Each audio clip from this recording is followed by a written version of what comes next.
Sekali pun ni. Alamak. Dekor demai dah, demai. Ni, admin 2 tak ada. Admin 3 tak ada. Sudah.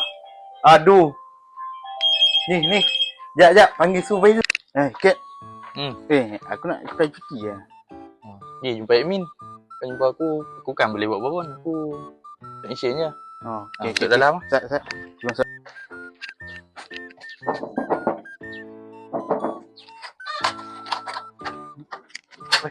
Mana semua orang? Tak ada orang kan?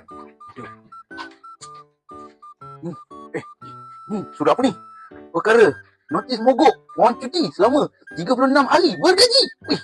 Aku nak minta cuti. Dengan segala hormat, perkara di atas adalah dirujuk. Ni panjang ni. Saya selaku admin High-Tech Skill ingin mengeluarkan hasrat.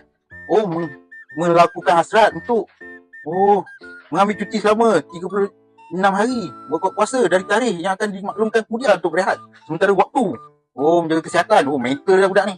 Aduh. Ni pelanggan yang selalu siang malam survey nama ni Mayasin ni. Dia memang hari pun ni. Alamak. Dekor demai dah, demai. Ni, admin 2 tak ada. Admin 3 tak ada. Sudah. Aduh. Ni. Jap, panggil supervisor. Aduh. Ni panggil supervisor. Yo. Kenapa? Ada masalah besar ni. Kenapa? Tadi ada customer call. Admin tak ada ni semua ni. Habis. Seorang pun tak ada ni. Pening ni. Ni surat notis ni. Aduh, ni siapa yang nak handle semua ni? Tu lah. Kita technician lah. Okay, tak apa. Yang ni kutah. Hanya Ni. Pasal pelanggan ni. Ni nama dia. Apa? Yasin ni. Macam mana yang admin kita semua mogok-mogok ni? Siapa pula main ni? Assalamualaikum. Ya. Assalamualaikum. Saya ada Rahman nak rekod ni. Ni lemah. Ya, rekod ni.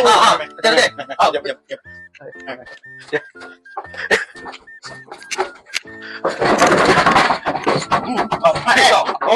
Rekod.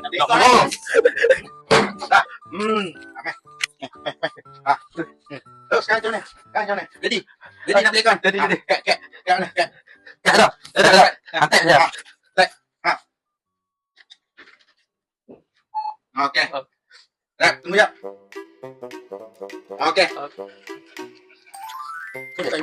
Nama apa nama? Man. Assalamualaikum. Saya Rahman tu. Yang customer daripada tahun 2021. Mayasin. Mayasin.